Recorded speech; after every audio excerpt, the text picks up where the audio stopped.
The wet season is in full swing. The southern region is expecting more rainfall above the average in the coming days till February 2023. National Weather Service Director Jimmy Gomoga told this newsroom that while more rainfall is expected in the southern region, including NCD, the New Guinea Islands region will be drier than average and Highlands region to experience average rainfall. We are now going towards the peak of our rainfall, our rain season, which is around February. So we are still not that past. It's just the beginning of the season.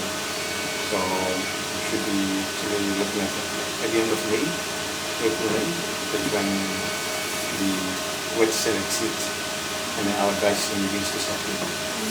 So we should see the rainfall, the rains to actually increase over the next few weeks, right up to January. Gomoga said the National Weather Service has also issued a gale warning for the coastal parts of the southern region.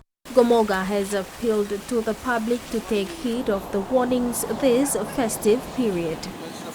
Thanks for watching TV1 News. Please like and subscribe, and don't forget to hit the notification bell to stay up to date with the latest news.